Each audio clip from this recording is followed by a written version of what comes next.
Welcome, weary travelers of the modern world, to another journey through the corridors of time. Tonight, we venture into the heart of ancient Rome, where marble columns reach toward the heavens and the echoes of sandaled feet still whisper across weathered stones.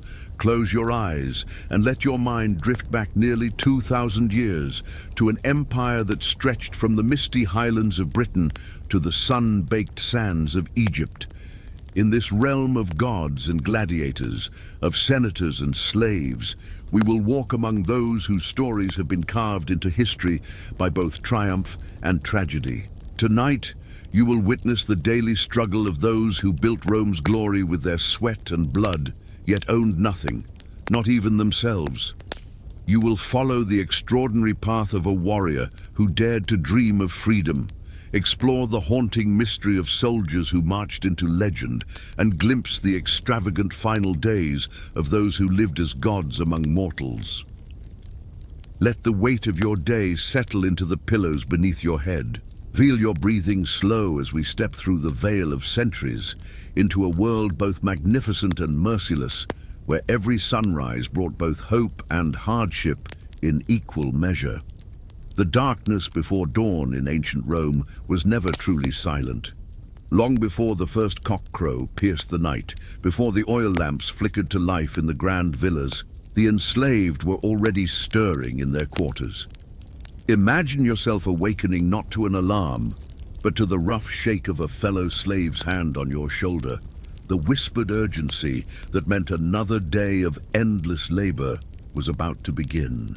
The sleeping quarters were cramped spaces, often no more than small cells carved from stone or constructed of rough timber. The air was thick with the scent of unwashed bodies, damp straw, and the lingering smoke from the few oil lamps that had burned through the night. Slaves slept on thin mattresses stuffed with straw or wool if they were fortunate, though many knew only the hard embrace of stone floors softened by a single threadbare blanket. You would rise in darkness, your body already aching from the previous day's labors, joints stiff from the cold that seeped through walls never built for comfort. The first sensation would be thirst, always thirst, for water was rationed and often brackish. Around you, dozens of others moved with the same weary resignation, each preparing for roles that had been assigned to them not by choice, but by the arbitrary hand of fate or the calculating mind of a slave trader. The morning ritual began before sunrise. Those enslaved in wealthy households might wash in cold basins, using coarse soap if any was provided, while field slaves often began their day without such luxuries. The single tunic that served as your daily uniform would be pulled over shoulders that had grown strong from constant labor, yet remained perpetually tense with the knowledge that every movement was watched, every gesture evaluated for signs of defiance or exhaustion. As the first pale light crept through small windows or doorways, the hierarchy of slavery revealed itself. House slaves moved with slightly more dignity, their tunics cleaner, their faces bearing the subtle marks of those who served in proximity to power. They would prepare the morning meals for their masters while surviving on the remnants, stale bread, watered wine, and whatever scraps might be spared from the previous night's feast. Field slaves faced a different dawn entirely. Their morning began with the distribution of tools that had become extensions of their bodies. Hoes worn smooth by countless hands, sickles sharp enough to cut grain but dulled by years of use baskets that would be filled and emptied hundreds of times before the sun reached its peak. The overseer's voice would cut through the morning air, sometimes with instructions, more often with threats that hung over the day like storm clouds, but it was in the mines where slavery revealed its most brutal face. Deep beneath the earth, where sunlight never penetrated and fresh air was a distant memory, slaves descended into darkness that seemed to swallow hope itself. The copper mines of Spain, the silver deposits of Greece, the marble quarries that provided the stone for Rome's greatest monuments. These places consumed human lives with an efficiency that would have impressed even the most calculating Roman engineer.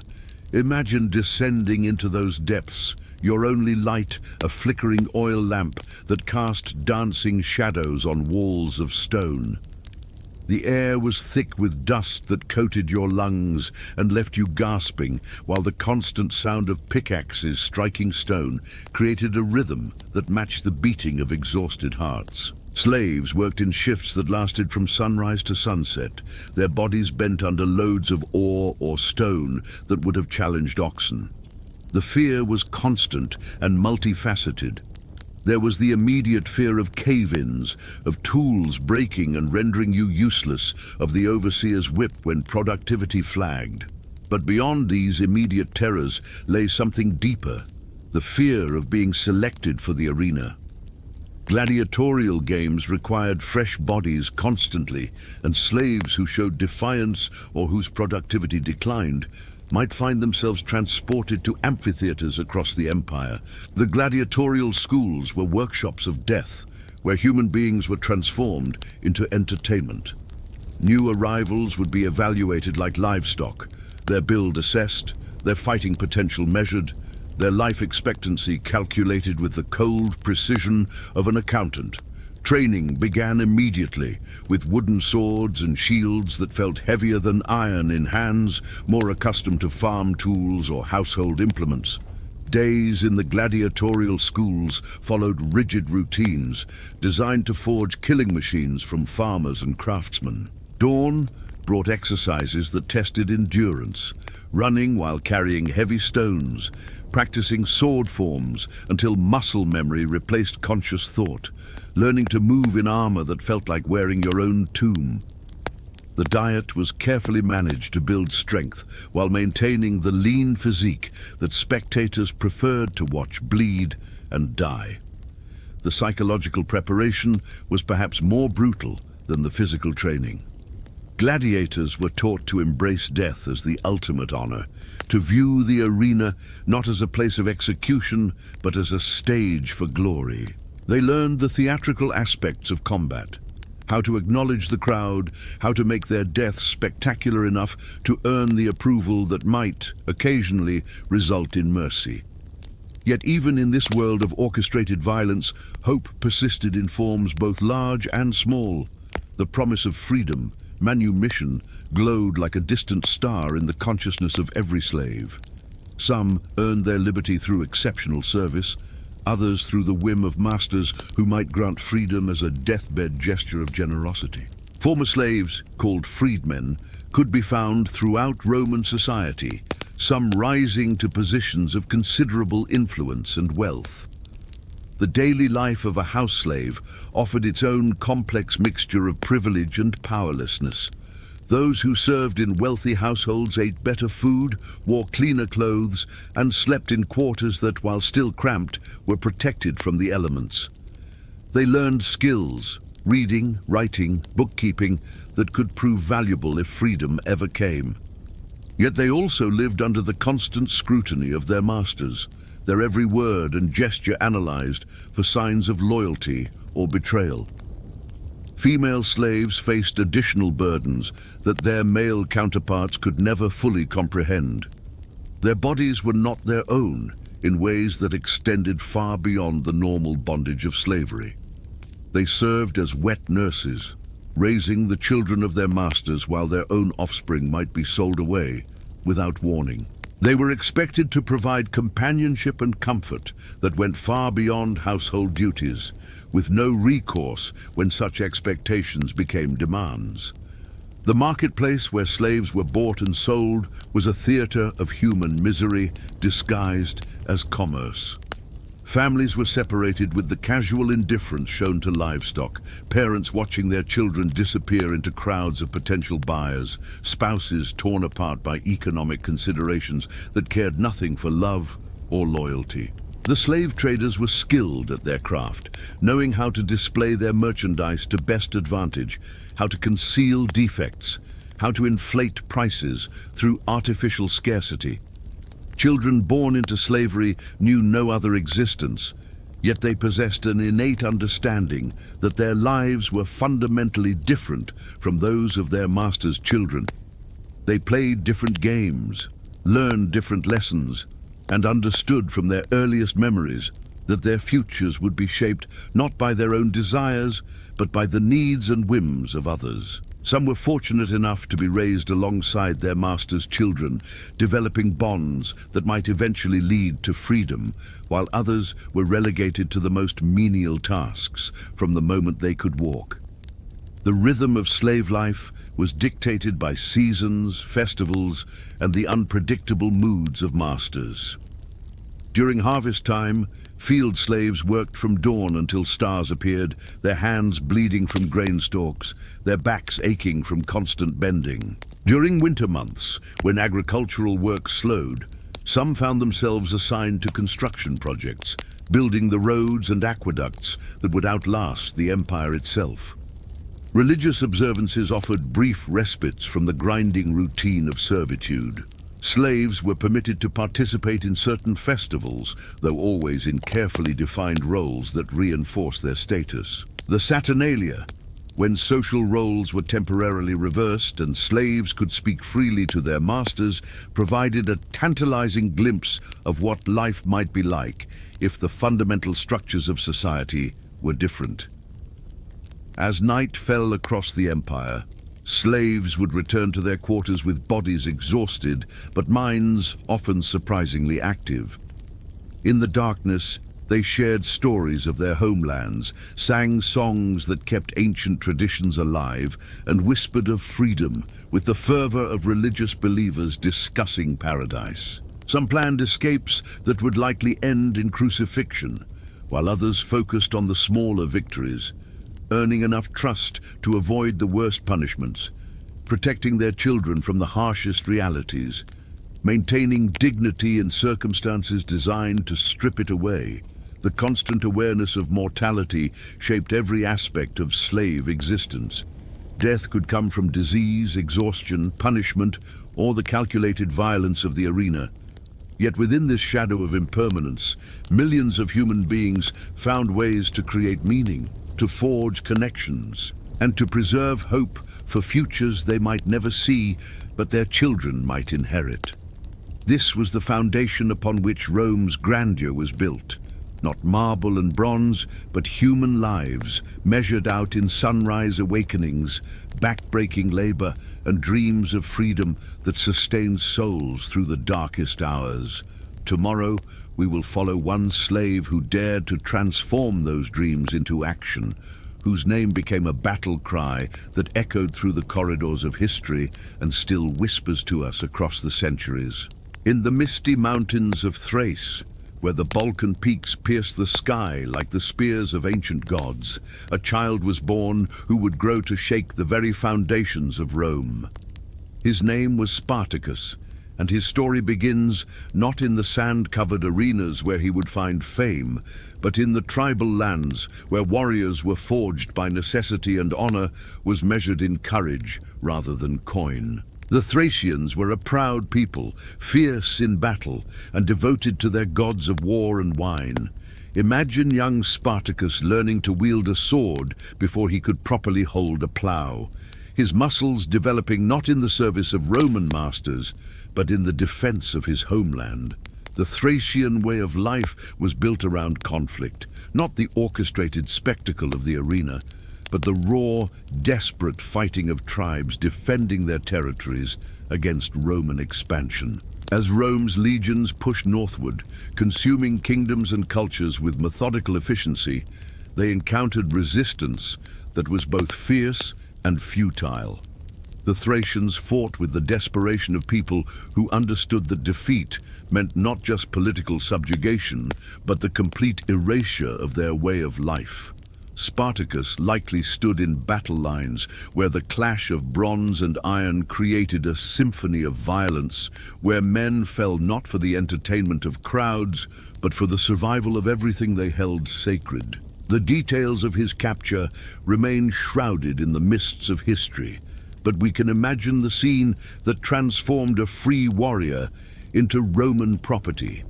Perhaps it was during a particularly brutal campaign, when Thracian resistance finally crumbled under the weight of Roman military superiority. Picture Spartacus, possibly wounded, possibly unconscious, awakening to find himself bound in chains alongside dozens of his countrymen, all destined for lives of servitude in an empire they had died trying to resist. The slave markets, where warriors became merchandise, were places where human dignity was systematically stripped away and replaced with commercial value.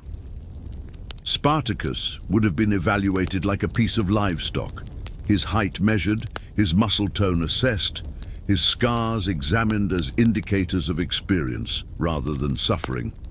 The slave traders who specialized in gladiatorial prospects looked for specific qualities. Strength, of course, but also a certain defiance in the eyes that suggested a man who would fight for survival rather than simply submit to death. The journey to Capua, where Batiatus operated his gladiatorial school, was itself a preview of the degradation to come.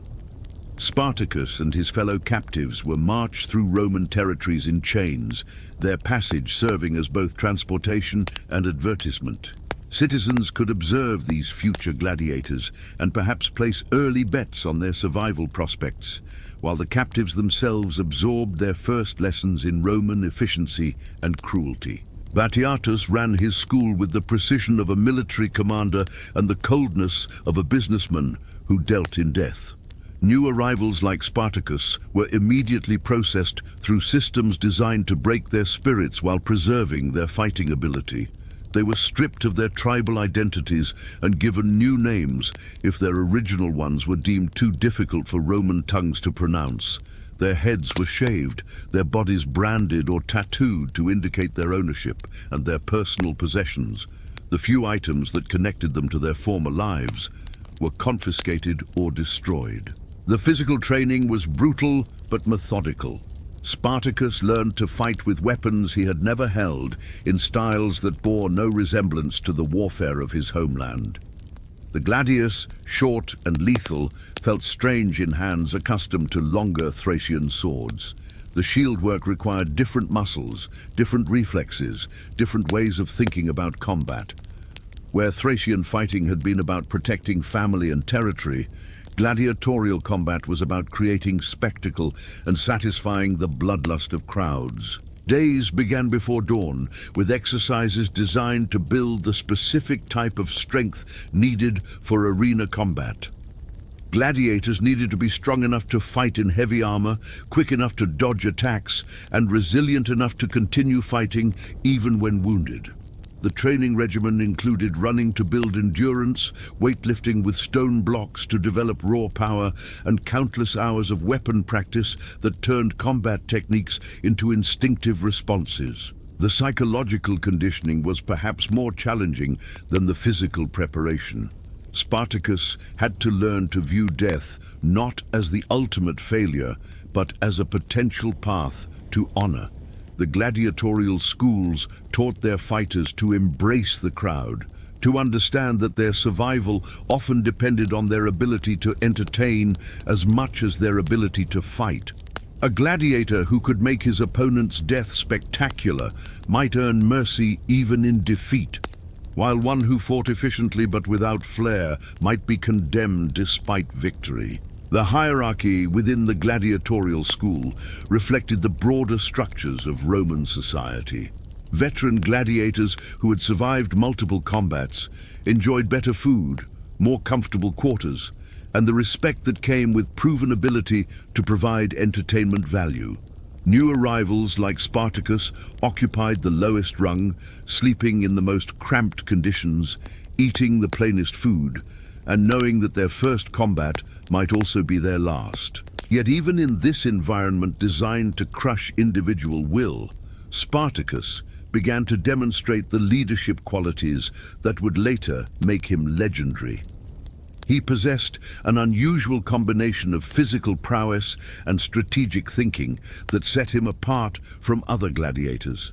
Where many fighters focused solely on their own survival, Spartacus seemed to understand that the entire system was designed to consume them, and that individual excellence within that system was merely a slower form of suicide. His early combats in the arena revealed a fighter who was both skillful and intelligent. Spartacus adapted quickly to different opponents and fighting styles, showing the tactical flexibility that had served him well as a Thracian warrior. But more importantly, he began to recognize patterns in how the games were organized, how crowds responded to different types of combat, and how the entire spectacle was orchestrated to maximize profit for the Laniste while minimizing the chances of gladiator survival. The crowds who watched Spartacus fight saw a tall, powerfully built warrior whose movements combined grace with lethal efficiency. His Thracian background gave him an exotic appeal that Roman audiences found entertaining, while his obvious intelligence made him unpredictable in ways that kept spectators engaged. He learned to read the mood of the crowd, to understand when they wanted blood and when they might be satisfied with skilled swordplay. But beneath the performance that kept him alive, Spartacus was observing and planning. He studied the routines of the guards, the layout of the gladiatorial school, the schedules that governed daily life. More importantly, he began to identify others who shared his growing conviction that death in the arena was not inevitable, that the system that had enslaved them could potentially be challenged. The breaking point came not from a single dramatic incident, but from the accumulation of daily humiliations and the growing realization that even success in the arena was ultimately meaningless. Spartacus could win 100 combats and still wake up each morning as property, still face the constant possibility of being matched against impossible odds for the entertainment of people who viewed him as less than human. The conspiracy began quietly, with whispered conversations in the cramped quarters where gladiators tried to find rest between training sessions. Spartacus had identified approximately 70 men who possessed both the courage and desperation necessary for an escape attempt. They were drawn from different backgrounds, Gauls, Germans, Thracians, and others, but united by their refusal to accept that their lives would end for Roman amusement. The plan was audacious in its simplicity. During their next training session, the conspirators would overpower their guards and break out of the school. From there, they would head for the mountains, where they could potentially disappear into terrain that Roman legions would find difficult to navigate. It was a plan born of desperation rather than careful strategy, but it was also their only realistic chance for freedom. The day of the escape dawned like any other, with the same morning routines and training exercises that had governed their lives for months or years. But as the conspirators moved through their familiar activities, each carried the knowledge that this might be their last day of bondage or their last day of life. The tension was almost unbearable, yet it had to be concealed beneath the usual rhythms of gladiatorial training. When the moment came, the violence was swift and decisive. Kitchen knives and training weapons became instruments of liberation as the gladiators turned on their captors with fury that had been building for years. Guards who had enforced Roman authority with whips and chains found themselves facing men who had nothing left to lose and everything to fight for. The initial breakout was successful beyond their wildest expectations. Not only did the original conspirators escape, but they were joined by other slaves from the school who saw an opportunity for freedom they had never dared imagine. By the time Roman authorities realized what was happening, nearly 200 men had fled Capua and were heading for the slopes of Mount Vesuvius. The mountain that would later destroy Pompeii became their first sanctuary. Vesuvius offered caves for shelter, springs for water, and defensive positions that could be held against Roman forces.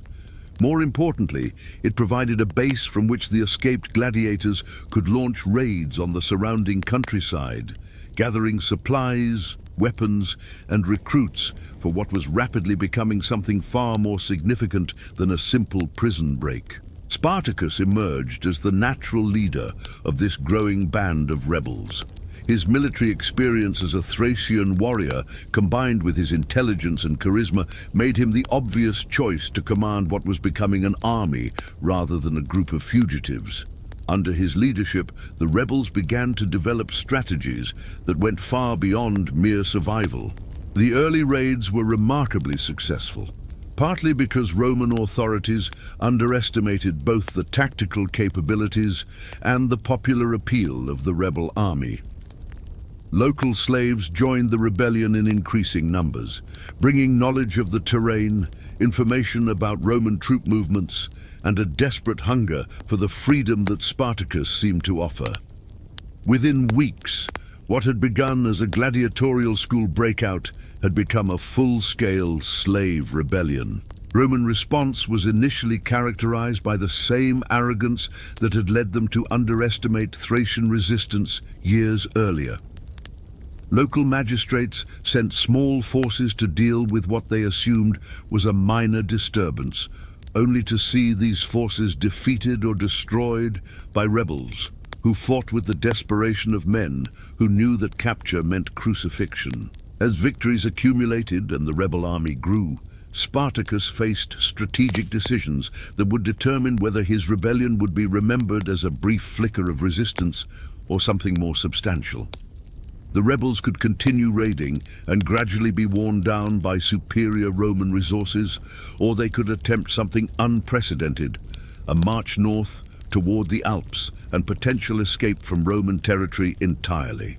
The decision to march north represented both the height of Spartacus's strategic vision and the beginning of the rebellion's ultimate doom. Leading an army of former slaves and gladiators toward the boundaries of Roman power was an achievement that military historians still study, but it also brought the rebellion to the attention of Rome's most capable generals. Marcus Licinius Crassus, one of Rome's wealthiest and most ambitious men, saw the slave rebellion as an opportunity to enhance his own political standing. He understood that whoever defeated Spartacus would gain tremendous prestige, while failure to do so would be politically devastating. Crassus approached the campaign with the resources and determination of a man whose entire future depended on success.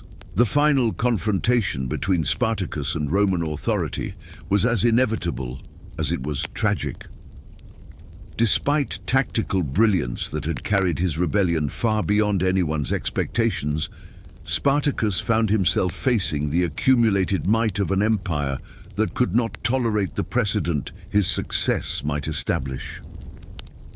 The final battle, when it came, was less a military engagement than a desperate last stand by men who had already achieved the impossible simply by fighting as free men for as long as they had. Spartacus died as he had lived since his escape, as a warrior rather than a slave.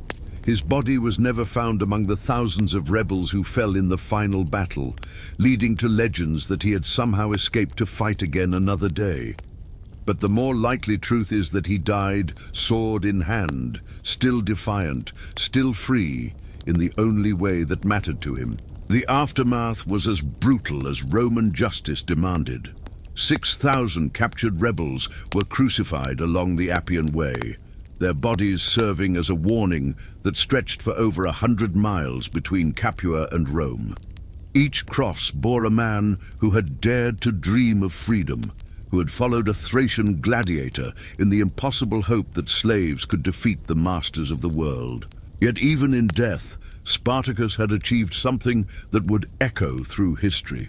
He had proven that the seemingly invincible Roman system could be challenged, that ordinary people could stand against empire and, for a brief, shining moment, prevail. His name became a symbol that would inspire rebels and revolutionaries for centuries to come, a reminder that the human spirit, once awakened to its own dignity, could not be permanently enslaved. As we drift from the blood-soaked fields where his rebellion ended to the mystery-shrouded lands where Roman legions would face their own moment of vanishing, remember that Spartacus achieved something perhaps more valuable than victory. He transformed himself from property into legend, from slave into symbol, proving that freedom, once tasted, becomes a hunger that no amount of Roman efficiency could ever fully satisfy. In the mist-shrouded highlands of what the Romans called Caledonia, where ancient stones still whisper of battles fought beneath grey skies, one of history's most enduring mysteries began with the sound of marching feet that would never be heard returning. The 9th Legion, Legio 9 Hispana, had carved its name across the battlefields of empire for over a century, their eagle standard a symbol of Roman might that had never known permanent defeat. Yet somewhere in the wild lands beyond Hadrian's Wall, 5,000 of Rome's finest soldiers simply vanished, leaving behind only fragments of metal and stone, and questions that have echoed through nearly 2 millennia. Picture, if you will, the morning when the 9th Legion departed their fortress at Eboracum, modern-day York, for what their commanders believed would be another routine campaign to pacify the restless tribes of northern Britain. The year was likely around 108 AD, during the reign of Emperor Trajan, when Roman confidence was at its peak, and the empire seemed destined to expand until it encompassed the entire known world. The legionaries who formed up in their familiar ranks had served in campaigns from Germania to Jerusalem, their bronze and iron gleaming in the pale British sun as they prepared for what they assumed would be merely another demonstration of Roman superiority. The legion that marched north was a formidable force by any measure. 5,000 men divided into 10 cohorts, each cohort a self-contained military unit capable of independent action. These were not raw recruits, but seasoned veterans who had earned their positions through years of service along the empire's most dangerous frontiers. Their equipment represented the pinnacle of military technology: segmented armor that provided protection while allowing mobility, short swords designed for close combat, rectangular shields that could form impenetrable walls when properly deployed. Leading this impressive force were officers who had risen through the ranks of the most successful military organization the world had ever seen.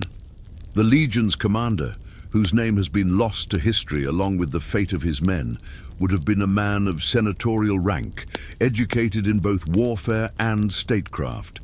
His subordinates included centurions whose scarred faces and steady hands spoke of countless battles won, engineers capable of building bridges or siege engines from the materials at hand, and specialists in cavalry, artillery, and logistics. The intelligence that prompted this northern expedition suggested that the Caledonian tribes were planning coordinated resistance against Roman rule. These were not the civilized Britons of the south, who had learned to appreciate Roman roads, Roman baths, and Roman order. The Caledonians remained fiercely independent, their painted warriors still fighting with the same courage and ferocity that had challenged Julius Caesar's legions nearly 2 centuries earlier.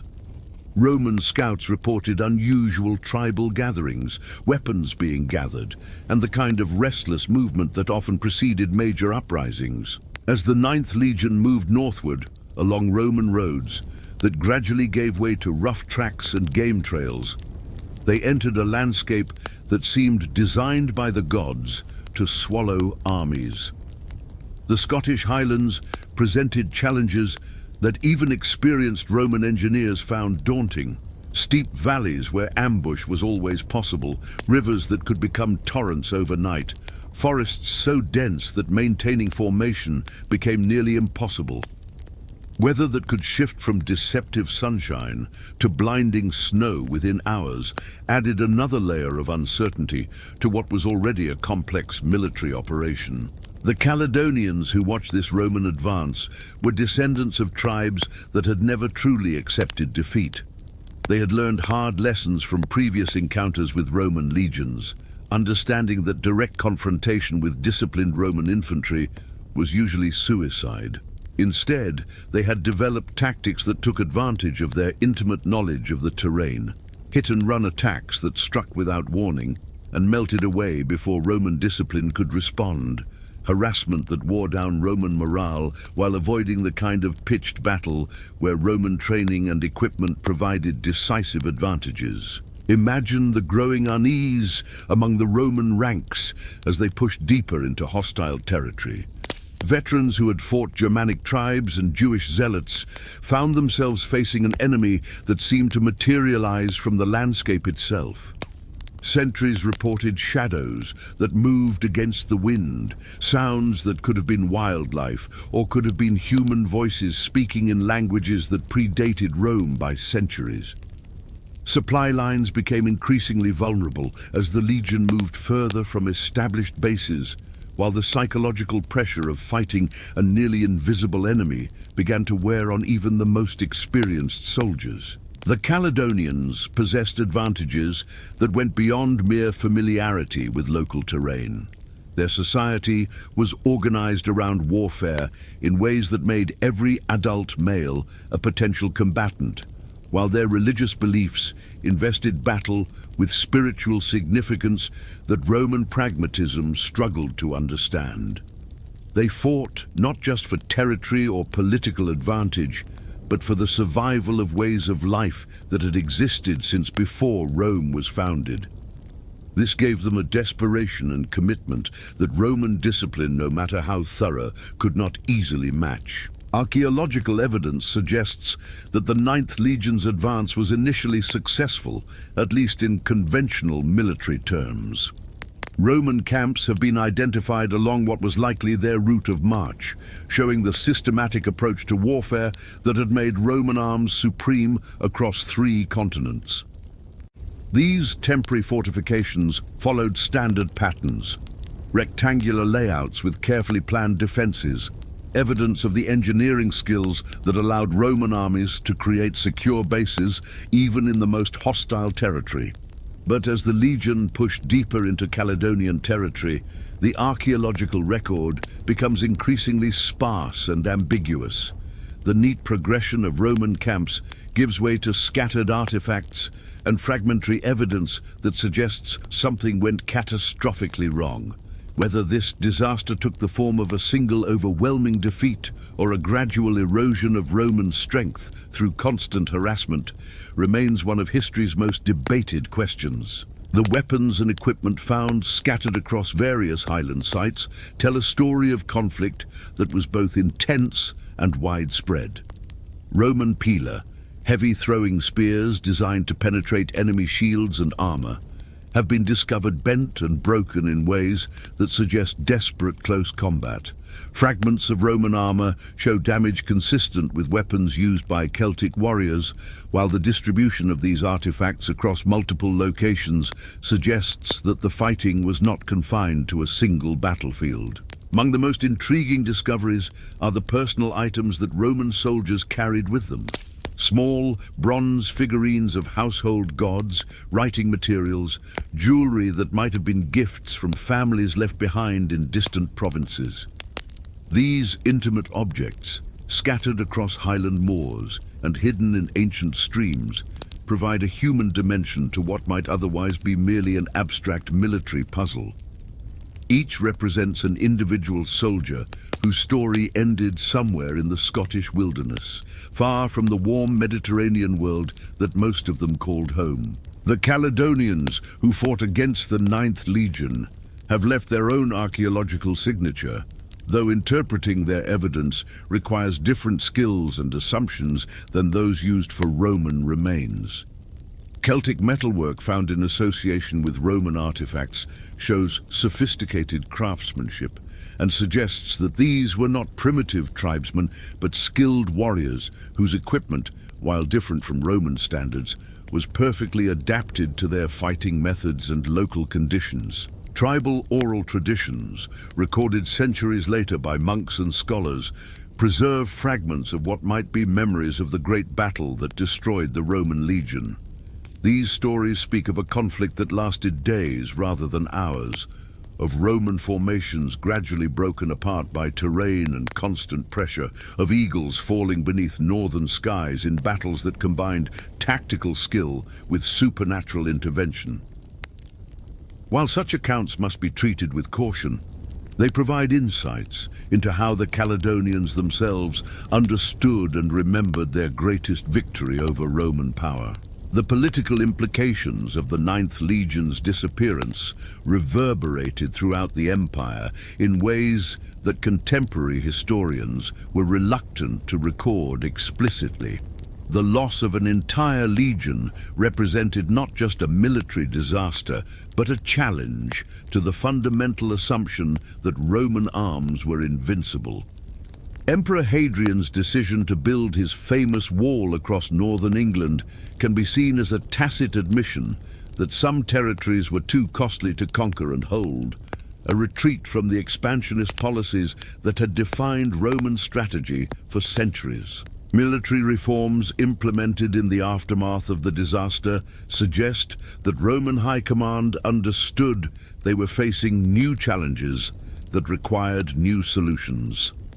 Legion organization was modified to provide greater flexibility in difficult terrain, while recruitment policies were adjusted to produce soldiers better adapted to the kind of irregular warfare that had apparently proved so effective against the Ninth. These changes, implemented quietly to avoid admitting the extent of Roman losses, influenced military practice throughout the empire for generations. The mystery deepened with the discovery of Roman artifacts in locations far from any known battlefield, scattered across Highland Scotland in patterns that suggest either a fighting retreat that covered hundreds of miles or multiple encounters between Roman forces and Caledonian warriors. Some of these finds include Roman coins and jewelry that post-date the supposed destruction of the Ninth Legion, raising questions about whether some survivors might have lived among their former enemies or whether the disaster was not as complete as historical accounts suggest. Recent archaeological investigations have revealed evidence of large-scale metalworking at several Caledonian sites, dating to the period immediately after the Ninth Legion's disappearance. The quantities of iron and bronze being processed suggest access to significant amounts of Roman military equipment, supporting theories that the Caledonians not only defeated the legion, but systematically stripped and recycled their weapons and armor. This practical approach to victory reflects a sophisticated understanding of the economic as well as military dimensions of warfare. The landscape itself has preserved traces of the ancient conflict in ways that continue to yield new discoveries. Remote highland valleys contain earthworks that might represent either Roman defensive positions or Caledonian fortifications, while river systems have been sources of metalwork that spans the transition from Roman military equipment to Celtic craftsmanship. Each new find adds another piece to a puzzle that may never be completely solved, but continues to reveal the complexity of the encounter between Roman imperialism and Celtic resistance. Weather patterns and environmental changes over the past 2 millennia have both preserved and obscured evidence of the Ninth Legion's fate. Highland peat bogs have acted as natural preservatives, maintaining organic materials that would have decomposed in other environments, while highland streams have moved metalwork and other artifacts far from their original locations.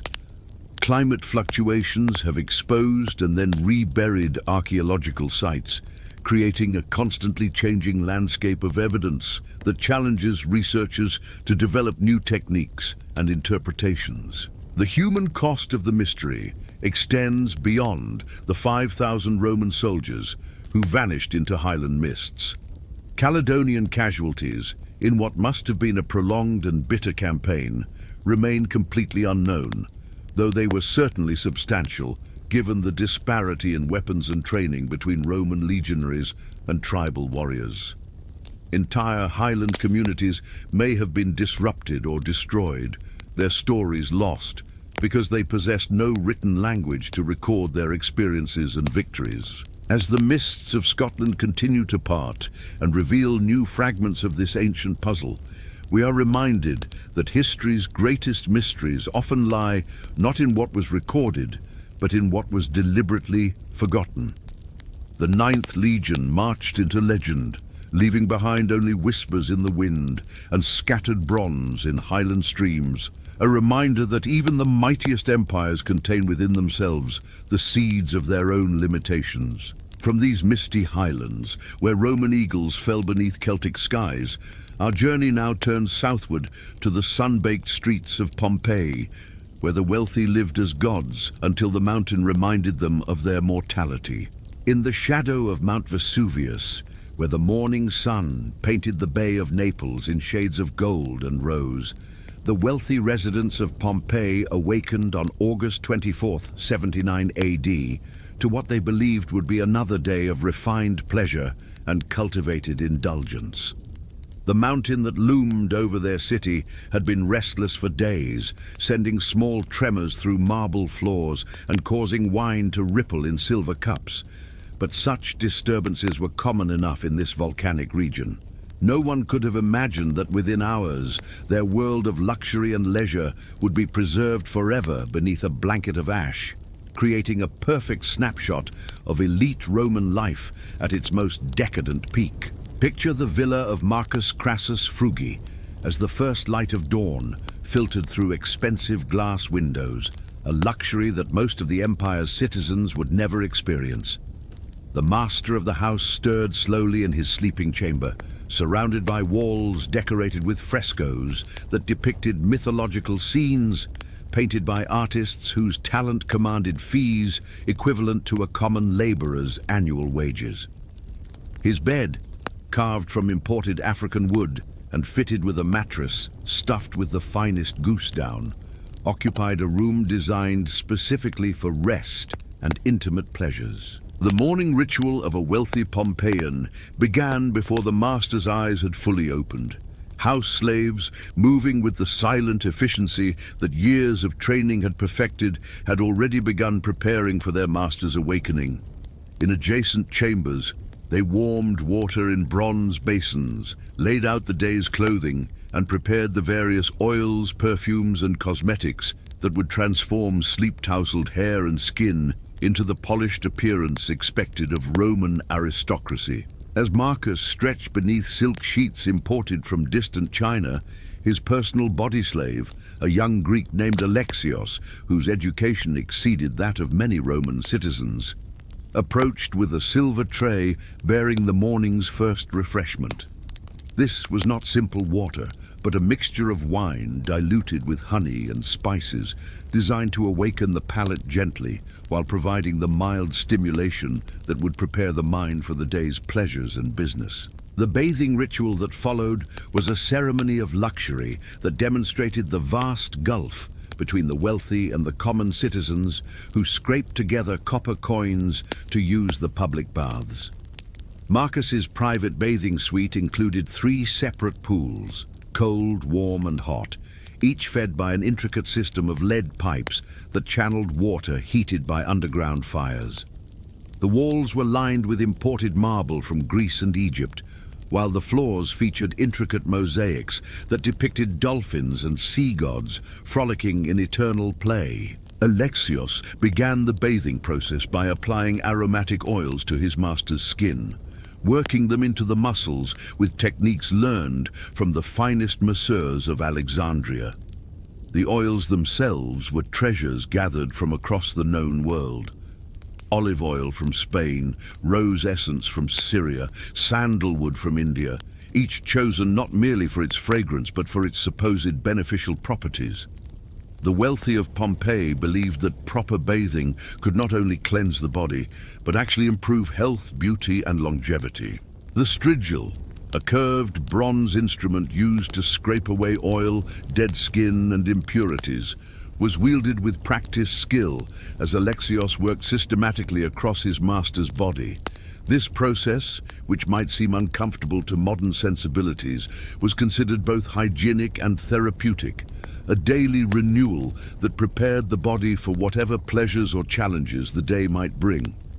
The scrapings were carefully collected and disposed of, for even the waste products of the wealthy required proper handling. Moving from pool to pool, Marcus experienced temperatures that had been precisely calibrated to provide the maximum benefit and pleasure.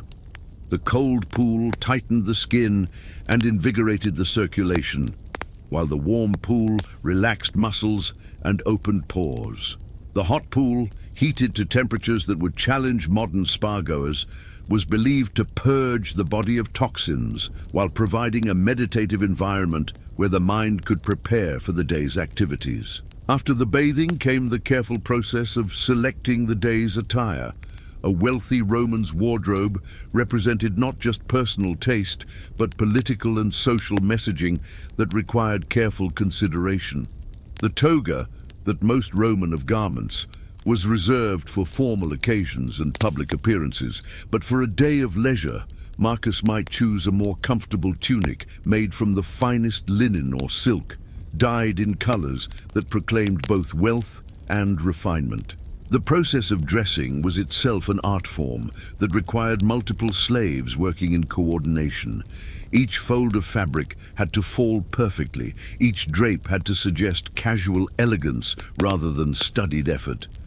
Jewelry was selected not merely for its intrinsic value, but for the stories it told. A signet ring inherited from ancestors, a necklace that demonstrated connections to Egyptian trade routes, a bracelet crafted by the finest metalworkers of Gaul. While Marcus completed his morning preparations, the household had been bustling with activity for hours. The kitchen slaves had been working since before dawn to prepare the morning meal, which for the wealthy was far more elaborate than the simple bread and olives that sustained most Romans. The menu might include fresh fish from the Bay of Naples, exotic fruits imported from Africa and Spain, cheeses aged in caves beneath the Apennine Mountains, and bread made from wheat so finely ground that it approached the texture of powder. The dining room where Marcus took his morning meal was itself a masterpiece of architectural and artistic achievement. The walls featured frescoes that created the illusion of looking out into elaborate gardens, complete with painted birds that seemed ready to take flight and flowers that appeared fresh enough to smell.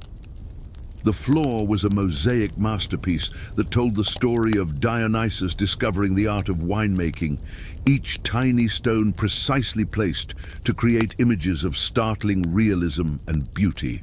As he reclined on couches arranged around low tables, for wealthy Romans dined lying down rather than sitting, Marcus was attended by slaves whose sole responsibility was to anticipate his every need. One slave stood ready with a pitcher of wine mixed to his exact preferences. Another held towels for cleaning his hands between courses, while a third watched for the slightest gesture that might indicate a desire for additional food or entertainment. The morning meal itself was a carefully orchestrated performance that demonstrated not just wealth, but sophistication and cultural refinement. The dishes were served in a specific order designed to awaken and then satisfy the palate, each course accompanied by appropriate wines that complemented the flavors while demonstrating the host's knowledge of proper dining etiquette. Even eating alone, Marcus maintained the standards expected of his class, for slaves observed and remembered everything, and reputation could be damaged by the slightest deviation from expected behavior. Following the morning meal, Marcus might choose to inspect his various business interests, the bakeries, the vineyards, the workshops that produced the goods that funded his luxurious lifestyle. But on this particular day, with Vesuvius rumbling ominously in the distance, he decided to remain close to home and enjoy the amenities that his wealth had purchased. The villa's garden was a private paradise that rivaled anything that might be found in the emperor's palace. Imported trees provided shade and exotic fruits, while carefully tended flower beds created a symphony of colors and fragrances that changed with the seasons. Water features, fountains, reflecting pools, and artificial streams provided both visual beauty and the soothing sound of running water that was believed to promote contemplation and peace of mind. Scattered throughout the garden were works of art that represented the finest achievements of Greek and Roman sculptors. Bronze statues of gods and heroes caught the morning light, while marble reliefs told stories from mythology and history. Each piece had been carefully selected not just for its artistic merit, but for its ability to contribute to the overall aesthetic experience that the garden was designed to provide. As the morning progressed toward midday, Marcus might be joined by friends and associates who came to discuss business, politics, or simply to enjoy the company of their social equals. These gatherings were informal, but followed strict social protocols that governed everything from seating arrangements to conversation topics. The wealthy of Pompeii were intensely conscious of status and precedence, and even casual socializing required careful attention to the subtle signals that maintained proper hierarchies. The entertainment provided for these gatherings reflected both the cultural sophistication and the enormous wealth of Pompeii's elite. Professional musicians might perform on instruments imported from Greece or Egypt, while dancers trained in the most fashionable styles of Alexandria or Athens provided visual accompaniments to the music.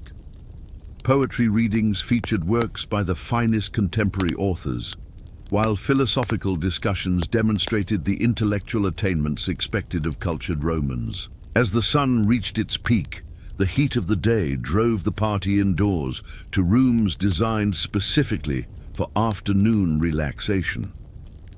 These chambers were cooled by ingenious systems that circulated air through underground passages, while servants stood ready with fans made from peacock feathers and ostrich plumes.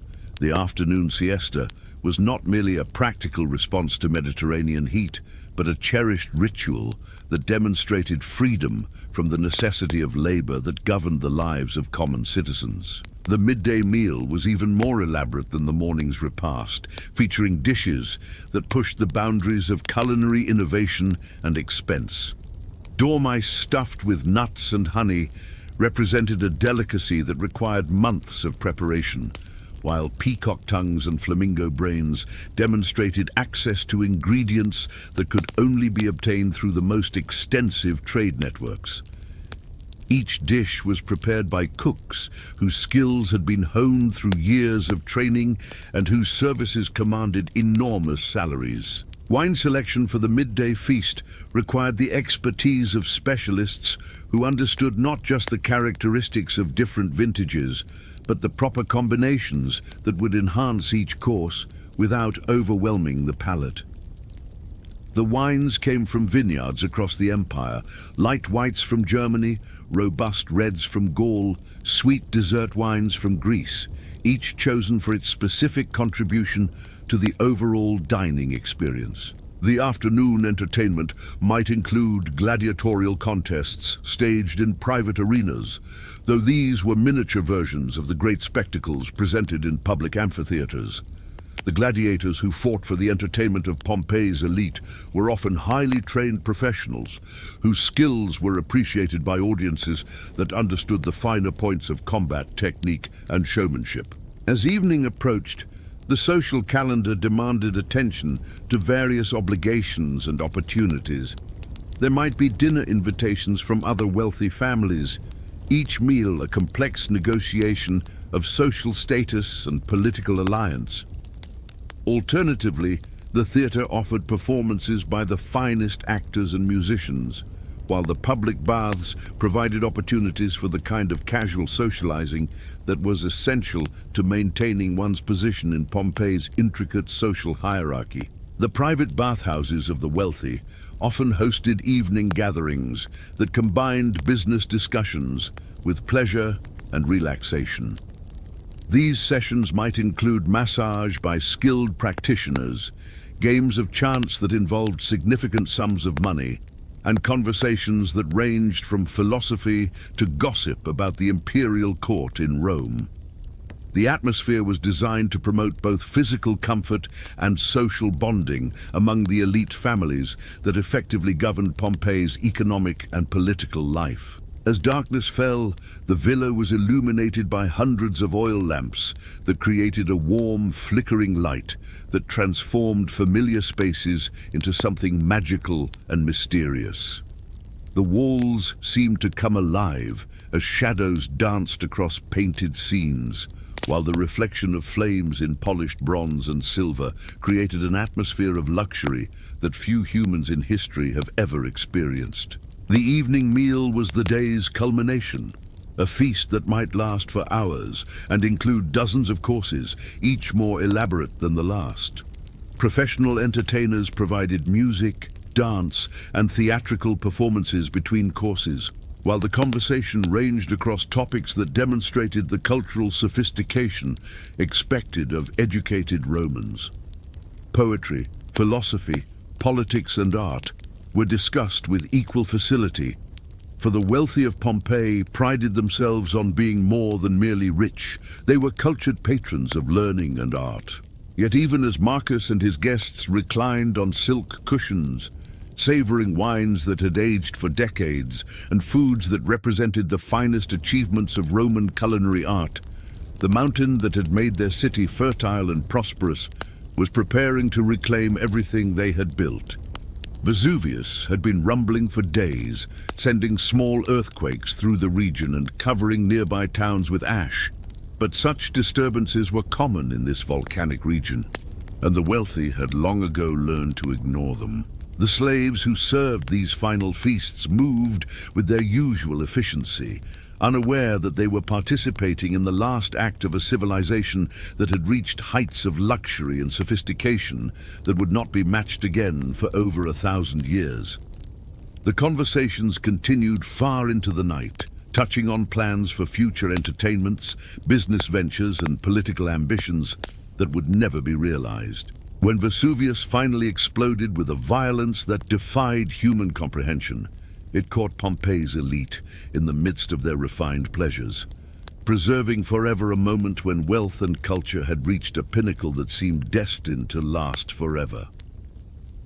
The ash that buried their villas also preserved their frescoes, their mosaics, their sculptures, and their jewelry, creating a time capsule that allows us to witness the heights of luxury that human civilization had achieved nearly 2 millennia ago. In those final hours, as volcanic debris rained down on marble floors and silk cushions alike, the wealthy of Pompeii learned what their slaves had always known, that all human achievements, no matter how magnificent, exist at the mercy of forces far greater than human ambition or wealth. Their preserved remains, found clutching jewels and gold that could not save them, remind us that even the most privileged lives remain subject to the same fundamental uncertainties that govern all human existence. And so we close this journey through the shadows of Roman history, from the dawn awakening in slave quarters to the final midnight of Pompeii's elite. You have walked with those who built an empire with their blood and sweat, followed a gladiator who dared to dream of freedom, searched for vanished legions in highland mists, and witnessed the last perfect day of lives that seemed touched by the gods themselves. Let these stories settle into your mind like ash settling over ancient streets, preserving not just facts and dates, but the deeper truths about human courage, human folly, and the endless dance between power and powerlessness that defines every age.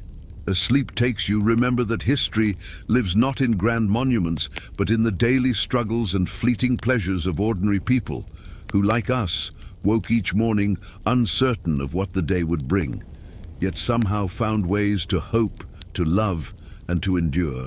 Rest now, knowing that the same sun that rose over Roman slave quarters and set over Pompeian villas rises tomorrow on a world where their struggles and dreams continue in different forms, carried forward by the unbroken thread of human experience that connects us across the centuries. Imagine yourself stepping back nearly 7 centuries to an era when the very sight of a doctor struck terror into hearts already heavy with dread. Close your eyes and feel the weight of history settling around you like a heavy cloak, as we discover why even the bravest among us would struggle to survive a single day in the leather boots of a medieval plague doctor. The morning mist clings to the narrow streets of 14th century Europe as you prepare for another day that may well be your last. Before you lies the most terrifying uniform in human history, the plague doctor's costume, a grotesque assemblage of leather, wax, and desperate hope. The thick, oiled leather coat reaches nearly to your ankles, its surface gleaming with a coating of wax designed to repel the corrupted air that carries death from house to house. Picture yourself struggling into this suffocating garment, each piece a barrier between you and the invisible enemy that has already claimed millions.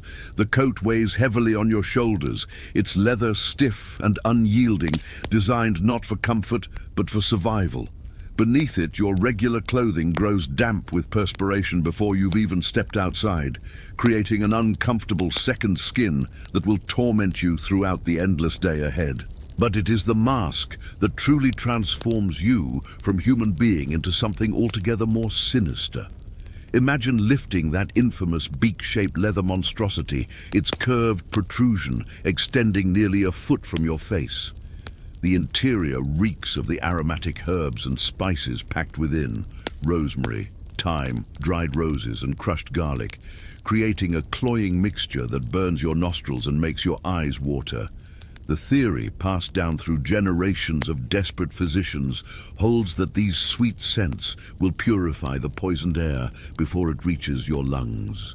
As you secure the leather straps behind your head, the world narrows to what you can glimpse through two small glass eyepieces, fogged almost immediately by your nervous breathing. The leather presses against your skin, creating an intimate chamber of your own exhalations, herb-scented and increasingly stifling. Your voice, when you dare to speak, emerges muffled and distorted, adding to the terrifying spectre you now present to the world. The weight of your wooden staff rests heavily in your gloved hand, not a walking stick, but a tool of grim necessity. With this rod, you will examine patients without risking the fatal touch of contaminated flesh. You will use it to lift clothing, to probe swollen lymph nodes, and most disturbing of all, to check whether the bodies piled in carts and doorways still draw breath. Step now into the streets of a plague-ridden city, where the very air seems thick with menace.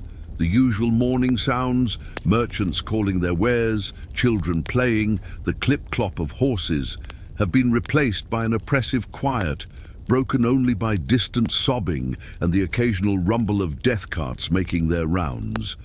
The cobblestones beneath your feet are slick with substances you dare not contemplate too closely, and the familiar architecture of the medieval city takes on a sinister quality in this new context of universal mortality. Your first house call awaits, marked by a crude red cross painted hastily on the wooden door, the universal symbol warning all passers-by that plague has claimed this household. As you approach, the stench hits you even through your aromatic beak, a sweet, sickly odor of human decay that no amount of rosemary can fully mask. The family inside has been sealed away for 40 days according to quarantine laws, left to live or die without outside interference until now. Imagine pushing open that heavy door with your staff, knowing that you are likely the first living person these people have seen in weeks. The interior is dim, lit only by a few flickering candles, and the air hangs thick with the smell of unwashed bodies, human waste and approaching death. In the corner, a woman sits rocking back and forth, her clothes torn and hair disheveled, crooning softly to a bundle in her arms that you realize with growing horror has not moved in some time. The surviving family members, a man and his teenage son, look up at your terrifying visage with eyes that hold no hope, only a dull acceptance of their fate. Their skin bears the telltale signs of the disease, dark swellings the size of eggs bulging from their necks and under their arms, the infamous buboes that give the bubonic plague its name. The flesh around these growths has turned an alarming shade of black, and you can see the fever burning in their sunken eyes. Using your wooden staff, you gently prod the largest of the man's buboes, noting the way he winces but no longer possesses the strength to cry out. The swelling is hard to the touch, filled with pus and blood, ready to burst at any moment.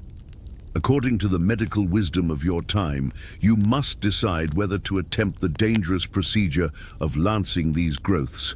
a process that more often hastens death than prevents it, as your crude tools and lack of understanding about infection make each incision a gateway for further corruption. The teenage boy beside his father has developed the dreaded pneumonic form of the disease, his lungs filling with fluid as he struggles for each rattling breath. Dark blood stains the cloth he holds to his mouth, and his violent coughing fits spray droplets of contaminated saliva into the air around him. You know that this form of the plague spreads through the very breath, making every moment in this confined space a gamble with your own life. As you move through the house, your leather boots squelching on the filthy rushes that cover the floor, you encounter the full spectrum of the plague's effects. An elderly woman lies curled in her bed, her body racked with agonizing pain as the infection spreads through her lymphatic system. Her skin has taken on the grayish pallor that precedes death, and you can see the characteristic black spots, hemorrhages under the skin, that mark the final stages of the disease. In another room, you discover what was once the family's youngest child, perhaps 7 years old, whose small body could not withstand the disease's assault. The plague shows no mercy for innocence, and you must use your staff to confirm what you already know from the stillness and the terrible smell. This is perhaps the most heartbreaking aspect of your work. The children who succumb so quickly, their small faces frozen in expressions of confusion and pain. The medical treatments at your disposal are woefully inadequate and often cause more suffering than relief. You might attempt to balance the patient's humors by bloodletting, opening veins with a rusty knife to drain what you believe is corrupted blood. This process weakens patients who are already fighting for their lives, hastening their journey toward death. Alternatively, you might try the application of heated irons to cauterize the buboes, filling the room with the smell of burning flesh and the screams of people who have already endured more than any human should bear. Your bag contains an assortment of remedies that seem almost comically inadequate in the face of such devastation. Ground unicorn horn, actually powdered narwhal tusk, mercury, crushed pearls, and various herbal concoctions. You might prescribe treacle, a mixture of dozens of ingredients including viper's flesh, believing it will counteract the poison in their blood. Some patients receive powdered emerald, thought to have protective properties, while others are given mixtures containing gold leaf, as if the purity of precious metals might somehow purify their corrupted bodies. As the day progresses and you move from house to house, the psychological toll becomes as crushing as the physical danger. Each dwelling tells the same story. Families torn apart, children orphaned, parents grieving over small bodies, and everywhere the overwhelming stench of death and human suffering. You witness scenes that will haunt your dreams for whatever time remains to you. A man trying to dig a grave for his wife in the small garden behind his shop, too weak from his own infection to complete the task. A woman sitting beside 3 small beds, each containing one of her children, all of them still and silent. The streets between houses present their own horrors. Bodies lie abandoned where they fell, too numerous for the overwhelmed authorities to collect promptly.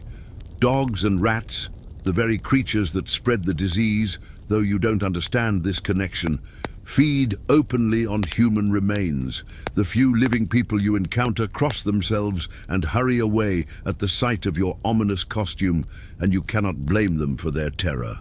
By afternoon, your leather mask has become a torture device. The herbs inside now soggy with your condensed breath, and the eyepieces completely fogged. Your head pounds from the restricted airflow, and your movements have become clumsy and uncertain. The weight of your protective clothing, initially cumbersome but manageable, now feels like a lead shroud dragging you toward the ground with each step. The psychological strain proves equally debilitating. Every cough you hear might signal your own infection beginning. Every moment of lightheadedness could be the first symptom of the disease that has claimed so many of your colleagues. You find yourself checking compulsively for swelling in your own neck and armpits, feeling for the telltale lumps that would signal your transformation from healer to victim. As evening approaches and you complete your rounds, you face the terrifying ritual of decontamination. Every piece of clothing must be carefully removed and burned or thoroughly cleaned with vinegar. Your hands, despite their leather gloves, must be scrubbed until they're raw, and your entire body must be washed with what you hope are purifying herbs and oils. Even then, you cannot escape the knowledge that the plague strikes seemingly at random, that physicians, despite all their precautions, die at rates as high as the general population. The day ends as it began, in fear and uncertainty. Tomorrow will bring the same rounds, the same horrors, the same desperate attempts to heal the unhealable. Most plague doctors, faced with these conditions, lasted only weeks or months before succumbing either to the disease itself or to the overwhelming psychological pressure of witnessing humanity at its most vulnerable and suffering. As you finally remove that suffocating leather mask and feel cool air touch your face for the first time in hours, you understand why so few volunteers stepped forward for this terrible duty, and why those who did often demanded payment in advance. They knew they might not live to collect it later. Now let us turn from the anonymous horrors of the plague doctor's rounds to examine one remarkable man who not only survived the Black Death, but emerged from it as one of medieval Europe's greatest surgical minds. Picture yourself in the lavish papal palace at Avignon in the year 1348, where the walls are thick with tapestries and the air heavy with incense. Yet even here, in this sanctuary of earthly power and divine authority, death stalks the corridors with relentless patience. Guy de Chauliac stands before a tall window overlooking the Rhône River, his hands steady despite having just completed his third surgical procedure of the morning. At 48 years of age, he has already established himself as the most skilled physician in Christendom, serving as personal doctor to Pope Clement VI. His lean frame moves with the precise confidence of a man who has spent decades perfecting his craft. Yet today, his usually composed features bear the weight of extraordinary circumstances. Imagine yourself observing this pivotal moment in medical history as Chauliac receives word that the plague has reached the very heart of the papal court. The messenger, a young clerk whose face is pale with terror, delivers news that several cardinals have fallen ill with the familiar symptoms. In any other household, such news would trigger immediate evacuation, but Chauliac has made a decision that will define both his career and his legacy. He will remain at his post, treating patients and documenting everything he observes about this mysterious disease. The papal apartments where Chauliac practices his art are a world apart from the squalid conditions you witnessed in the previous segment. Here, patients recline on beds draped with silk and surrounded by precious religious artifacts. The floors are covered with intricate mosaics, and the air is perfumed with exotic spices imported from the East. Yet even luxury cannot protect against the democracy of death that the plague represents, and Chauliac finds himself treating peasant and pope with the same desperate intensity. Picture Chauliac in his private study, surrounded by the largest medical library in Europe. Leather-bound volumes line the walls from floor to ceiling. Works by Galen and Hippocrates, Arabic treatises on surgery, and his own meticulous notes accumulated over 2 decades of practice. By candlelight, he writes in his journal, documenting the progression of the disease with scientific precision that will prove invaluable to future generations of physicians. His observations are revolutionary for their time. While other doctors resort to supernatural explanations or blame the alignment of planets, Chauliac methodically records symptoms, tracks the disease's progression, and notes which treatments show any promise. He describes how the plague manifests in 2 distinct forms, the bubonic variety with its characteristic swellings, and the pneumonic form that attacks the lungs with devastating efficiency. The courage required for Chauliac's work cannot be overstated. Imagine him leaning over a patient whose breath carries the infection, examining swollen lymph nodes with his bare hands when others refuse to enter the same room. He performs surgical procedures on plague victims, lancing buboes with instruments he has designed himself, always knowing that a single mistake or moment of carelessness could cost him his life. His surgical innovations emerge from desperate necessity. The crude tools and techniques available to most medieval physicians prove woefully inadequate against the plague's ravages, so Chauliac begins developing new approaches. Picture him in his workshop, crafting specialized surgical instruments with the precision of a master craftsman. His scalpels are sharper and more precisely balanced than anything available to his contemporaries, his forceps designed for the delicate work of draining infected tissue without causing unnecessary trauma. The papal court becomes Chauliac's laboratory, and he transforms the treatment of surgical patients through careful observation and methodical experimentation. He develops new techniques for suturing wounds, creates improved methods for setting broken bones, and pioneers procedures for treating cataracts that will remain standard practice for centuries. All of this innovation occurs against the backdrop of the greatest mortality crisis in human history, with death claiming victims just outside his surgery doors. Imagine Chauliac's daily routine during the height of the plague, rising before dawn to check on patients who may not have survived the night, spending hours in surgery, performing procedures that push the boundaries of medieval medical knowledge, then retiring to his study to document every detail of what he has learned. His hands, stained with blood and medicinal preparations, move across parchment with the same precision they show in surgery, recording observations that will form the foundation of his masterwork, Chirurgia Magna, the great surgery. The psychological toll of his work weighs heavily upon him. Picture this brilliant physician standing over the body of a young cardinal who had shown promise of recovery just days before, struggling to understand why some patients survive while others succumb despite receiving identical treatment.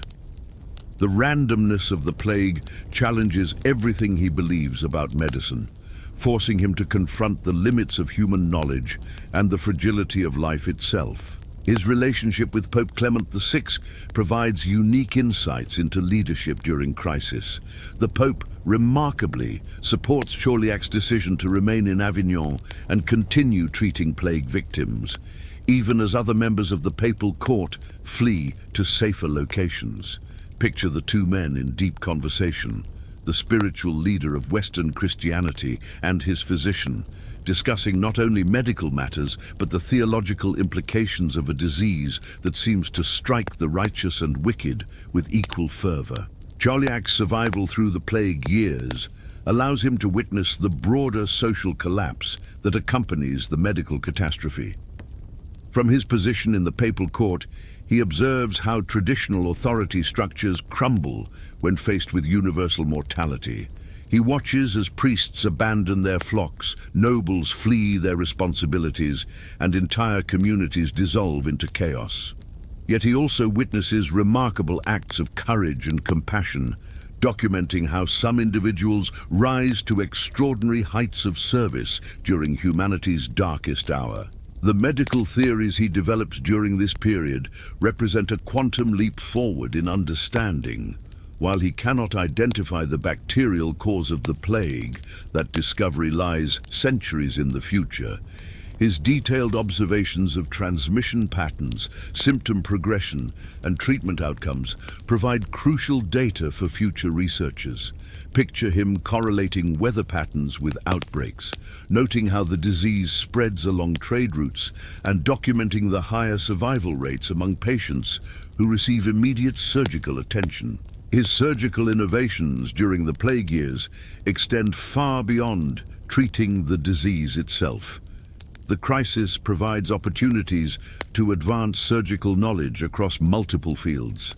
When traditional physicians flee, Chauliac finds himself treating war wounds, performing emergency procedures, and developing new techniques out of sheer necessity. His improvements to trepanation, drilling holes in the skull to relieve pressure, save lives that would have been lost under conventional treatment. Picture Chauliac in the papal gardens during rare moments of respite, contemplating the philosophical implications of his experiences. The formal gardens, with their carefully maintained order and beauty, provide stark contrast to the chaos and suffering he encounters in his medical practice. Here, surrounded by blooming roses and the sound of fountains, he reflects on the nature of healing and the physician's role in society. His training methods revolutionize medical education. Unlike other physicians who guard their knowledge jealously, Chauliac begins training a new generation of surgeons, sharing techniques that have proven successful during the plague years. Picture his makeshift classroom in the papal palace, where young physicians gather to observe procedures and learn from the master's experience. These students will carry his innovations across Europe, spreading improved surgical techniques that will benefit countless future patients. The personal cost of his dedication becomes apparent as the plague years progress. Friends and colleagues fall victim to the disease, leaving Chauliac increasingly isolated in his expertise. The weight of survivors' guilt compounds the physical and emotional exhaustion of his work. Yet his commitment never wavers, and he continues to push forward with research and treatment even as the world around him seems to collapse. His documentation of the plague's social effects provides invaluable historical insights. Picture him recording not only medical observations but also notes on how communities respond to crisis, how economic systems adapt to massive population losses, and how religious beliefs evolve in the face of seemingly random suffering. These observations, preserved in his writings, offer modern historians crucial insights into one of humanity's most challenging periods. The culmination of Chauliac's career comes with the completion of his masterwork, Chirurgia Magna, a comprehensive surgical manual that incorporates everything he learned during the plague years. This massive text, running to hundreds of pages, represents the most advanced surgical knowledge of its time. Picture him in his study, now grayer and more weathered from his experiences, carefully reviewing each chapter to ensure that future physicians will benefit from hard-won wisdom purchased with the lives of countless plague victims. His influence extends far beyond his own lifetime. The surgical techniques he developed, the training methods he established, and the scientific approach he pioneered during the plague years create a foundation for medical advancement that will support progress for centuries.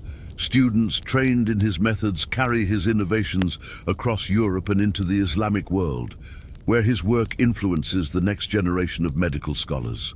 As Chauliac enters his final years, having survived not only the Black Death but also the social upheaval it caused, he represents a unique figure in medieval history, a man who faced humanity's greatest medical crisis and emerged with enhanced knowledge and unshaken dedication to healing. His legacy demonstrates how individual courage and scientific curiosity can advance human knowledge even in the darkest of times. From the calculated courage of medieval surgery, we now turn to one of history's most bizarre and haunting medical mysteries. Picture yourself transported to the cobblestone streets of Strasbourg in the summer of 1518, where an inexplicable madness has seized the city's inhabitants, transforming ordinary citizens into unwilling participants in a macabre ballet that will claim dozens of lives and baffle medical minds for centuries to come. The morning of July 14th, 1518, dawns like any other in this prosperous Alsatian city. Merchants prepare their stalls in the central marketplace, housewives venture out for daily shopping, and craftsmen open their workshops to another day of routine labor.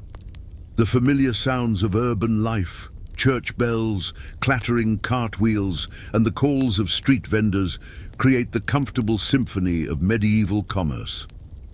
Yet, by evening, This ordinary day will be remembered as the beginning of one of the most extraordinary episodes in medical history. Imagine yourself as a witness to that first seemingly innocent moment when Frau Trophaea steps into the narrow street outside her half-timbered house.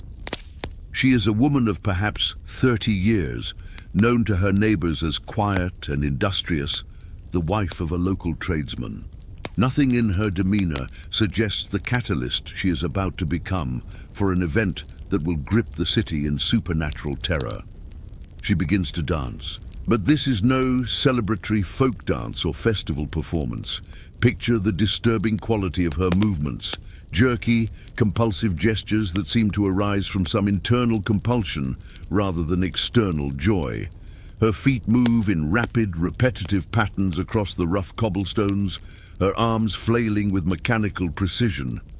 Her face bears not the expression of someone enjoying music or celebration, but rather the glazed, distant look of someone no longer fully in control of their own body. The neighbors who first witness Frau Trophaea's strange performance assume she has perhaps consumed too much wine or suffered some temporary affliction that will pass with rest.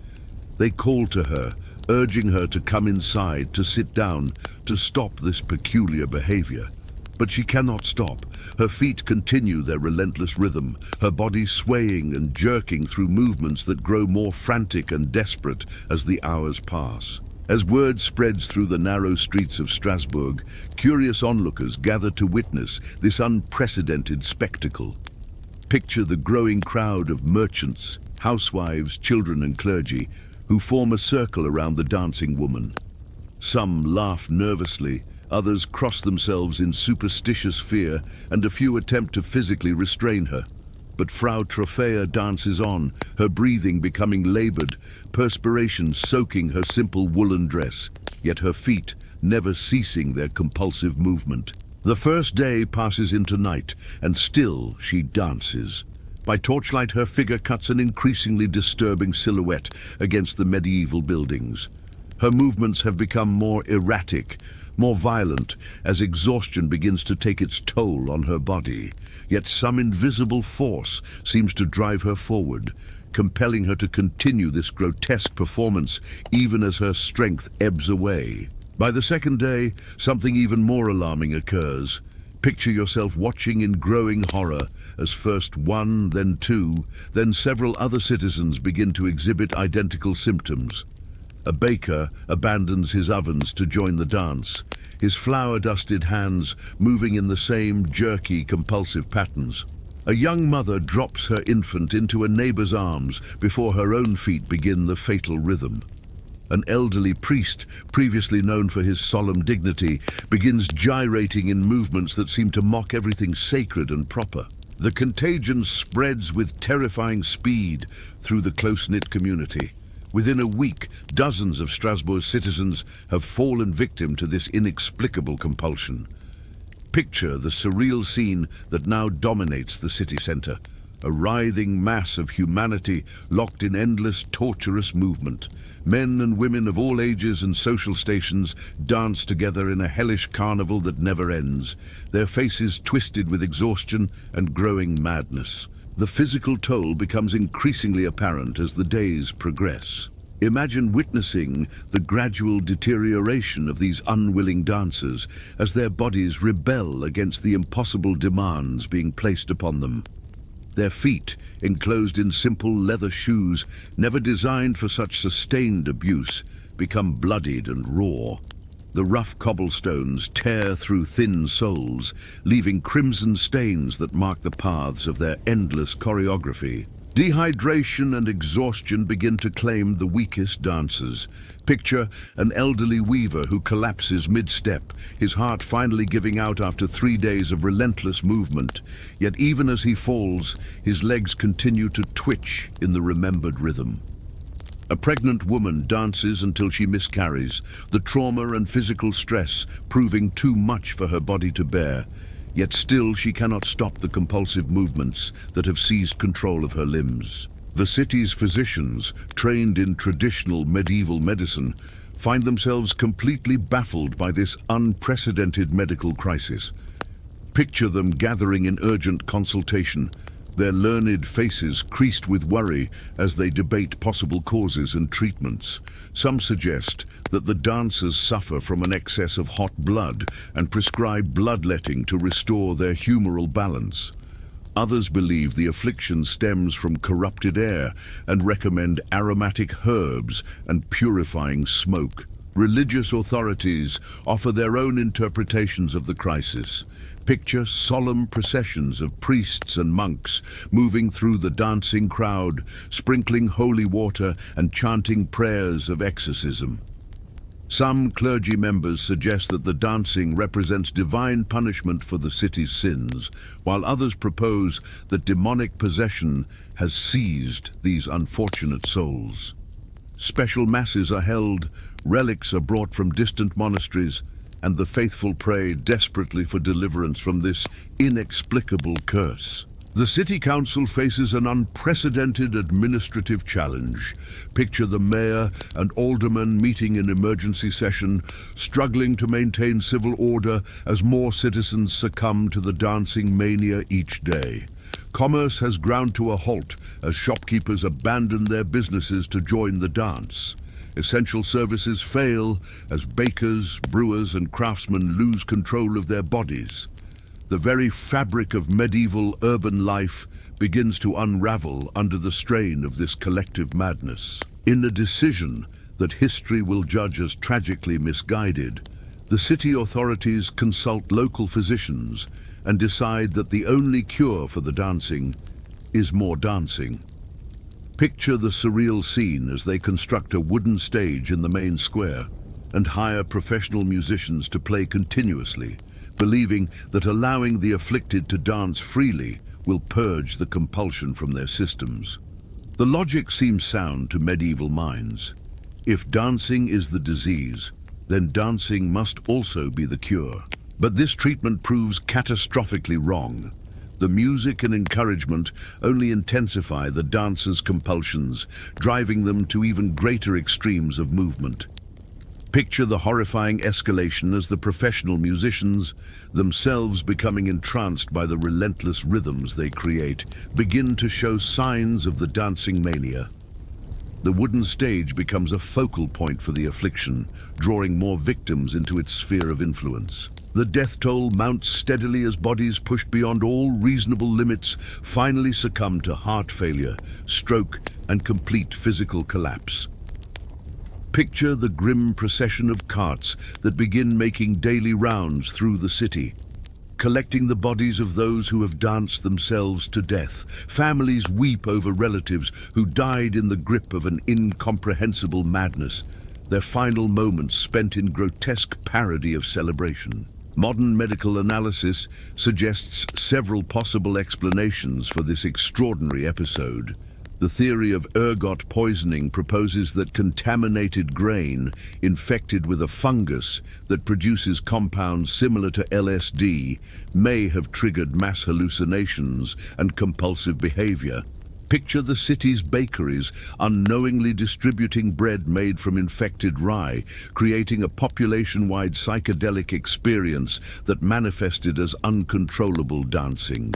Alternatively, the dancing plague may represent one of history's most dramatic examples of mass psychogenic illness, a psychological contagion that spreads through suggestion and social pressure.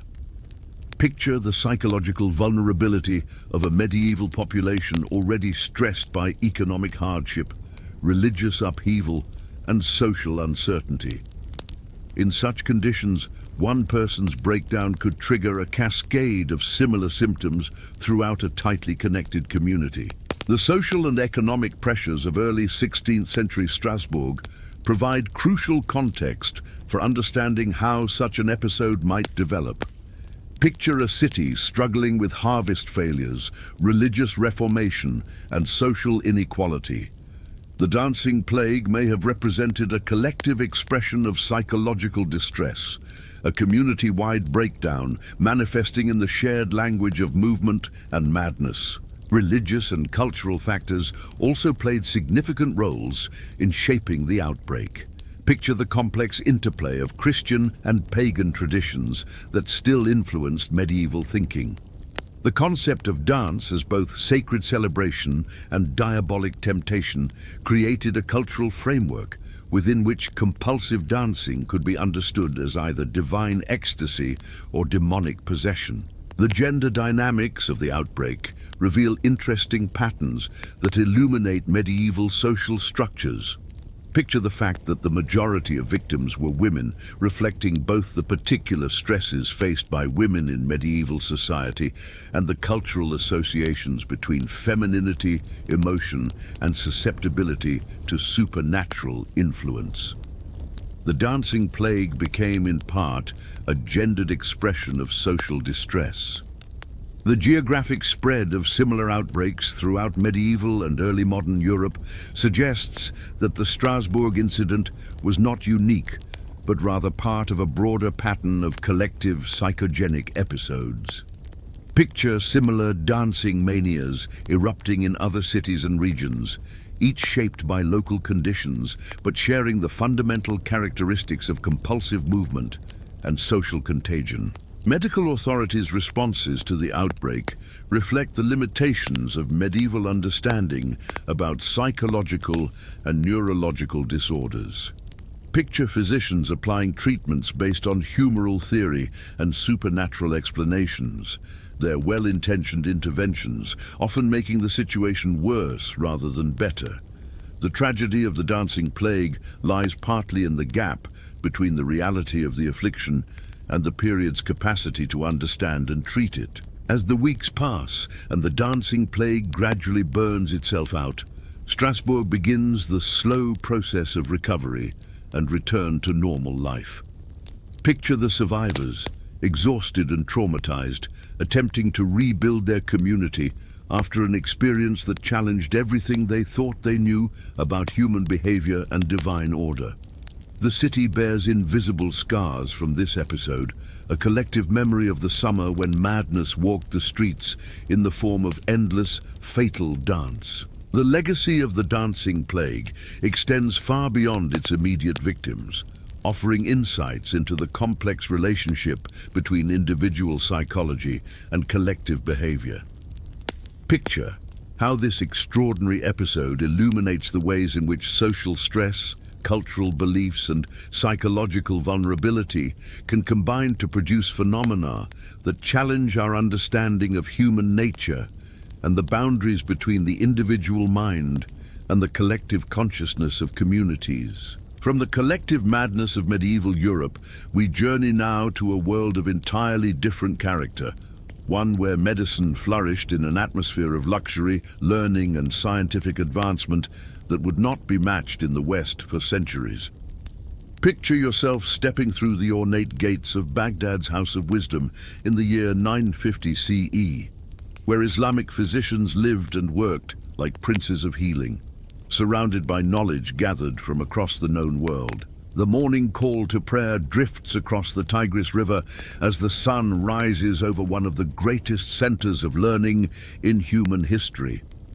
Imagine yourself walking through the marble corridors of this magnificent institution, where the sound of your footsteps echoes softly against walls lined with intricate geometric patterns in blue and gold. The air carries the mingled scents of rosewater, rare spices, and the distinctive aroma of parchment and ink that pervades any great library. Picture the figure of Al-Razi, known in Latin as Rhazes, as he begins his daily routine in quarters that would rival those of any medieval European king. His private chambers occupy an entire wing of the complex, furnished with Persian carpets, silk cushions, and low tables crafted from precious woods. Servants attend to his every need, bringing him morning refreshments served on plates of silver and gold, dates stuffed with almonds, honey cakes flavored with cardamom, and tea brewed from rare herbs imported from distant mountains. The physician's wardrobe reflects his elevated status in Islamic society. Picture Al-Razi selecting his daily attire from robes of the finest silk, some dyed with expensive pigments that create colors unknown to European courts. His turbans are wound from cloth so fine it seems to shimmer in the morning light, and his hands bear rings set with precious stones, not merely ornamental, but symbols of his position as one of the most respected intellectuals in the Islamic world. As he prepares for his daily rounds, imagine the luxury of his medical instruments, surgical tools forged from the finest Damascus steel, their handles decorated with silver inlay and precious gems. These instruments represent centuries of refinement and advancement over their crude European counterparts. His surgical knives possess edges so sharp they can slice through silk without disturbing the weave, and his forceps close with mechanical precision that allows for the most delicate procedures. The House of Wisdom itself represents an intellectual paradise that surpasses anything available in medieval Europe. Picture vast halls lined with tens of thousands of manuscripts, works of Greek philosophy translated into Arabic, Persian treatises on mathematics and astronomy, Indian texts on medicine and surgery, and original Arabic works that push the boundaries of human knowledge. Scholars from across the known world gather here, creating an international community of learning where ideas flow freely across cultural and religious boundaries. In the medical wing of this great institution, picture the advanced facilities available to Islamic physicians. Operating theaters are designed with domed skylights that provide optimal illumination for surgical procedures, while separate chambers allow for patient recovery in conditions of comfort and cleanliness that exceed modern standards in many parts of the world. The floors are covered with intricate mosaics that can be easily cleaned and sanitized, and the walls incorporate ventilation systems that ensure fresh air circulation throughout the facility. Al-Razi's morning begins with a review of patient cases in consultation with his colleagues, men whose expertise spans every aspect of medical knowledge. Picture these learned physicians gathered in a circular chamber, seated on cushioned divans, as they discuss complex cases with an intellectual sophistication that will not be matched in Europe for centuries. They speak in Arabic, Persian, and Greek, switching between languages as they reference different medical traditions and sources of knowledge. The patients who seek treatment at the House of Wisdom represent every level of Islamic society, from wealthy merchants to common laborers, all receiving care that reflects the Islamic principle of medical charity. Picture the private rooms where noble patients recover from surgery, furnished with silk bedding and attended by skilled nurses who monitor their progress with careful attention. Even common patients receive treatment in clean, comfortable surroundings that far exceed the conditions available in European hospitals of the same period. Imagine witnessing Al-Razi as he performs cataract surgery, a procedure he has refined through decades of practice and study. His patient, an elderly scholar whose failing eyesight threatens to end his career, reclines on a cushioned table while assistants hold his head steady. The surgical technique Al-Razi employs represents the culmination of centuries of Islamic medical advancement. He uses a hollow needle to remove the clouded lens, a procedure requiring incredible skill and precision that will not be matched in Europe for another 3 centuries. The intellectual atmosphere of the House of Wisdom permeates every aspect of medical practice.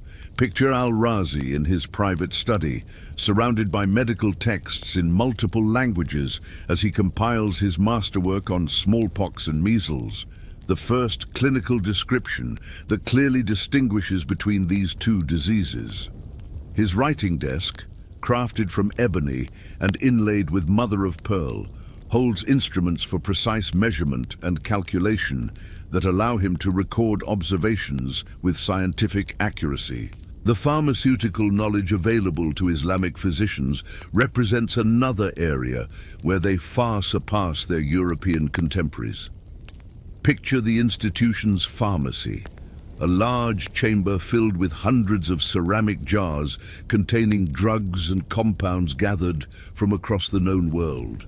opium from Afghanistan, cinchona bark from distant mountains, rare minerals from Persian mines, and exotic herbs from Indian forests create a pharmaceutical arsenal of unprecedented scope and sophistication. Al-Razi's pharmaceutical innovations include the development of pills and suppositories, drug delivery methods that will not appear in European medicine for centuries. Picture him in the pharmacy's preparation room, carefully measuring precise quantities of active ingredients and combining them with inactive substances to create medications of consistent potency. His understanding of drug interactions and dosage calculations reflects a scientific approach to medicine that treats the body as a complex system, rather than a collection of separate parts. The surgical procedures performed at the House of Wisdom demonstrate technical capabilities that seem almost miraculous compared to European practices of the same period. Picture Al-Zahrawi, the great Andalusian surgeon, as he performs a mastectomy using techniques that will not be rediscovered in Europe until the Renaissance. His surgical instruments include specialized forceps, scalpels of varying sizes, and even primitive forms of surgical scissors, innovations that reflect centuries of refinement and improvement. The lifestyle of these Islamic physicians extends far beyond their medical practice. Picture Al-Razi's evening routine as he retires to private gardens within the House of Wisdom complex, where fountains splash softly among roses and jasmine. Here, in surroundings of incredible beauty and tranquility, he contemplates the philosophical implications of his medical work, writing treatises that explore the relationship between physical healing and spiritual well-being. The educational system within the House of Wisdom represents another area where Islamic medicine far exceeds European standards. Picture young medical students gathered around master physicians, learning through a combination of theoretical study and practical experience that creates competent doctors in a fraction of the time required in European universities. These students have access to anatomical knowledge derived from systematic dissection, a practice forbidden in most of Christian Europe. The international character of Islamic medicine becomes apparent as you observe physicians from different cultural backgrounds working together in perfect harmony. Picture scholars from Persia, Central Asia, North Africa, and Al-Andalus, sharing knowledge and techniques in an atmosphere of mutual respect and intellectual curiosity. This cosmopolitan approach to medicine allows for rapid advancement as different medical traditions cross-pollinate and evolve. The economic support for medical research and practice in the Islamic world reflects governmental priorities that value learning and healing above military conquest. Picture the caliph's regular visits to the House of Wisdom, where he consults with leading physicians, not only about his own health, but about public health policies that will benefit the entire population. The substantial funding provided for medical research allows physicians to pursue long-term studies and experimental treatments without concern for immediate economic return.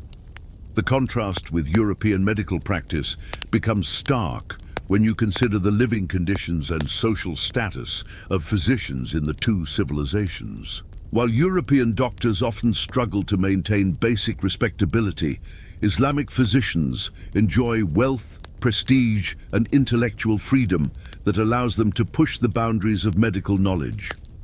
Picture Al-Razi's personal library, containing more medical texts than entire European kingdoms possess, representing an accumulation of knowledge that spans centuries and cultures. The hospital system developed in the Islamic world represents another revolutionary advancement over European practices. Picture the Bimaristan in Baghdad, a medical complex that includes separate wards for different types of patients, specialized treatment areas for various conditions, and even Egypt's first known psychiatric hospital, where mental illness is treated with compassion rather than punishment. These institutions operate according to principles of medical ethics and patient care that will not be adopted in Europe for centuries. The integration of medical practice with philosophical and scientific inquiry creates an intellectual environment where medicine advances rapidly through systematic observation and experimentation. Picture Islamic physicians conducting careful clinical studies, maintaining detailed patient records, and publishing their findings for the benefit of colleagues throughout the Islamic world.